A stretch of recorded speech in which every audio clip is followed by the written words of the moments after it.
Hokely dokely! Hey, it's Bot Takes again. Let's talk about the Russian government, shall we? Yes, Bot Takes is back. First of all, though, peep the Michael Schumacher cap. This is a 1999 Michael Schumacher cap, i.e. the year he broke his leg. And also, I'm using a different microphone today because it's trendy to have a microphone up into your face, and I've got this Zoom H1 that I've had for a million years. So yeah, that's how we're doing things now. I wanted to take this time to talk about something interesting. It's no secret that US robot combat and in turn UK robot combat is in a pretty sucky situation right now.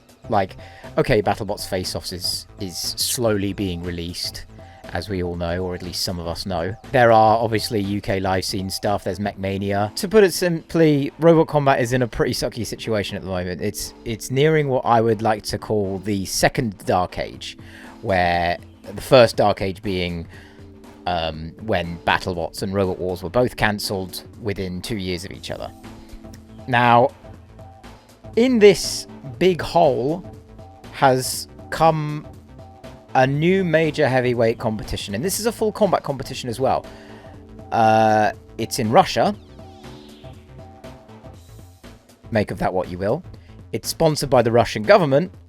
Make of that what you will. And Black Dragon from Brazil, which, if you are semi-conscious about robot combat as a whole, they're no slouch of a team. They were former semi-finalists in BattleBots, have announced that they're going to be part of this competition. It's called Bid for Robotov, or Battle of Robots, which, you know, the BattleBots rip-off allegations is not exactly going to be going away with that name. So I'm going to call it Bid for Robotov, because that, at least in that language, has a bit more of a ring to it, in my opinion. They've been going around for quite a while, actually, but they gotten quite a lot of steam in the last couple of years when they started streaming their events on, I think it's VK, which is like the main Russian social media, and a lot of teams that aren't American are going over there. A lot of teams from India and some of the teams from the UK. There was a UK team there as well. Obviously, it's not up to the same exact standards of the top robots from the US, but there's some real hard hitters. Like, there's Iron Scrap, which, okay, is a Minotaur ripoff, but we'll look past that. This is... We're no judging here. We don't judge here. There's Daddy, which I really like as well, and a lot of other machines that are quite good, like Godspeed as well. Godspeed is crazy. A lot of really good robots in Bitfer, and at the moment, this is quite, like, it's a weird situation because they are in a position to really capitalize on the fact that they are probably the only major full combat heavyweight competition happening, because RoboGames has died in a heap of scandal and controversy. BattleBots Face-Offs is slowly being released at a painful pace while Greg and Trey are trying to find sponsors. Mechmania isn't full combat. So we are potentially looking into a situation where Russia might be the top country. You know, 6 or 7 years ago it was China, nearly, but that went kaput. Russia seems to be capitalizing on this in such a interesting way. They're doing things a little differently in the fact that they are streaming their competitions, so it's like one continuous competition that you can watch live instead of looking for, like, you know, TV networks like BattleBots are doing. So at least in their promotion, it's a bit more modern and a bit more internet savvy, which, you know, makes me think, like, what potentiality is there for making BattleBots potentially a live stream thing that they could do on their own channel. But again, there's a lot of nuances to that I have no fucking idea. So I'm not going to pretend I'm like some sort of expert on that, because I'm clearly not. You know, the only problem with the fact that they're potentially the top heavyweight competition in the world at the moment is the fact that, one, it's in Russia, and two, it's sponsored by the Russian government. as well as other sponsors as well. But yeah, it's sponsored by the Ministry of Digital Development, which is an official government website, according to Me57 on Discord. Thank you for putting this up. You've been a real help. Check out the robotcombatarchive.com, by the way. It's amazing. It's fucking cool as hell. Obviously, the political implications of this are most UK and US teams are either not allowed to go or very, very hesitant to go, which naturally is going to be the case, you know, when you're waging a war that, you know, waging a war on a country that the US and UK are allies to, then Bob's your uncle, you're not going to be very popular, you know, and it sucks. Because, well, one, it doesn't help that a sport like Robot Combat needs governmental financing in order to be relatively stable, which doesn't always bode well and kind of feels a bit, uh-oh, do we really need that much money to fund a heavyweight Robot Combat event? But also, imagine how fucking cool Bitfer would be if the US teams could go. Because, like, okay, you could potentially have, you know, a Minotaur or Toro Maximus or whatever, you know, Toro-esque robot in there, come in there, because, like, they're Brazilian, so they're not going to have as much stake in this politically or geopolitically as the US do. But, goddamn, it's one of those really fucked up situations where I'm just like, you kind of just want to pine for more, right?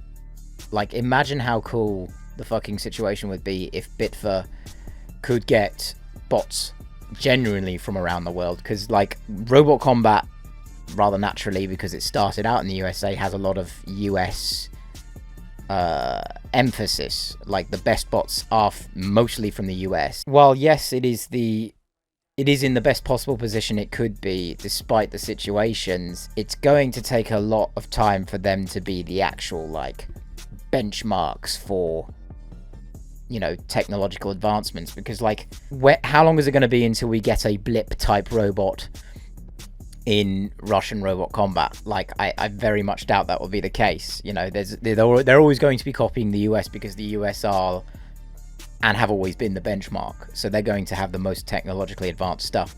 Like, I don't know. And it's a sucky thing as well, because, oh, you're a twat. And it's a sucky thing as well because politically, no US team would ever want to go to Russia. And I think even before the war that was the case, you know. Like, a lot of US teams are very patriotic, like, annoyingly so, you know. Like, this is not to say I support Russia or their government in any way. This is not me announcing that or saying that that's the case. It's obviously not the fucking case, despite my MAGA-looking hat. It's Michael Schumacher, by the way, not MAGA. Like, even before the war, or even the annexing of Crimea in 2014, I think most US Robot Combat teams, they've got McCarthyism in their blood from day one. That's not going to be their style. That's not going to be what they want to do. That's not where they'll want to go. Like, and that's the real shame of it. Like, I'm glad that in one sense heavyweight Robot Combat exists in a form that can be considered a benchmark or like the top heavyweight competition. It's just a shame that arguably the best robots in that competition have no way of showing like their mettle in that, because of fucking geopolitical situations that are beyond my control or any other team's fucking control. And it doesn't, and it's like, it doesn't help that they're funded by the Russian government as well. It's like, fuck me. Can you make it any worse?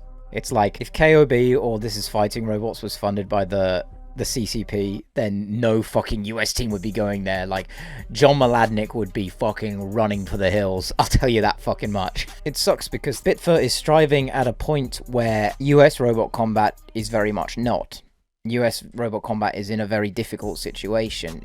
So seeing a country that is thriving in terms of robot combat, that is essentially the US's ops, and therefore putting them in a situation where they can't compete because of that, it's like, fuck, like, oh, it's so close. We're so close to getting out of that dark age. You know, if BattleBots was thriving a bit more, you know, World Championship 6, World Championship 7 era, nobody would be fucking batting an eyelid to Bitfer because they wouldn't need to, right? The only competition that they have is not viable for the majority of the best robots. And I hate that. And I hate that. I absolutely despise that. Speaking purely as a Robot Combat fan and not some, you know, deadpan political analyst, it's frustrating because I want, like, all I care about is the sport's survival, whether it be everybody goes to sportsman events, which probably isn't going to happen with the US because we've been so acclimatized to big kinetic energy spinners that anything less than that's going to be very bad for entertainment value, even if people like me and the real diehards don't give a shit about that. And yeah, it's this sport is already niche as it is. Making it even more niche is not going to help things. So seeing Bitfer in quite a good position in an era or in a point of time where the best robots and the best teams in the world can't even compete in it is just frustrating. And it's sad, but also it's sad, but it's also like, it's not unwarranted. You know, it's very much warranted for a lot of people because Vladimir Putin's a twat. I don't think that's a controversial statement to say, sadly. Yeah, it's like, fuck. Imagine Manta against Iron Scrap, or fucking, I don't know, Endgame against Daddy. That would be sick. That would be really sick. Or, you know, seeing them actually fight would be really sick. And having that, like, two cultures of robot combat, like, coming together in a proper fight would be beautiful. But okay, I used Endgame in this example, but they're from New Zealand, so they might be in a better spot. But New Zealand are doing their own thing, Endgame are doing their own thing, and that's fine. Heavyweight robot combat is in a real difficult situation, and it doesn't surprise me that a lot of teams are vying to either quit entirely or go to featherweights, because NHRL is doing fantastically. But we're here for the heavyweights. Let's not pretend. We're all here for the heavyweights. I'm here for the heavyweights, even though I love feathers, even though I love the 30 pounds, even though I love Megatron and Emulsifier, and I love all the lower weight classes. It might just be a case that we'll have to just accept our fate and let the heavyweights die, even if there is a...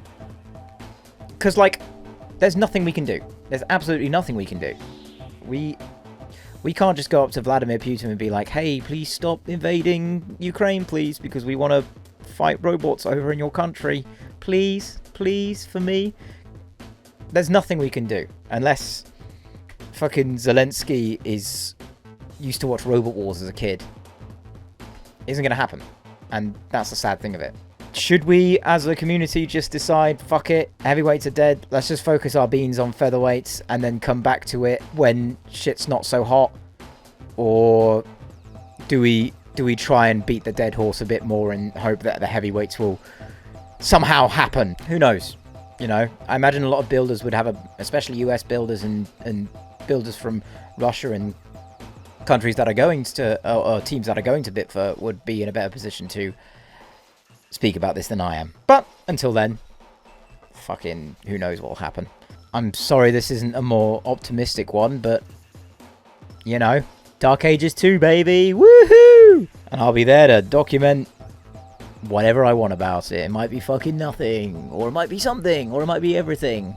Who knows? If you want to see more unscripted rambles of robot combat geopolitical takes, then subscribe to CJC. I'm still working on the next retrospective. I'm working on the next episode of the Robot Wars soundtrack video, which is hard to write out because I've got a lot to say about it. And I realise the more videos I make, the more I doubt my formatting of intros. But I'll get there at some point. I always do, don't I? So yeah, look forward to that, even if it might be 10 months from now. And yeah, I'll see you later. Goodbye, take care, and don't invade small countries, please. Please. We've had too many of those already. Free Palestine.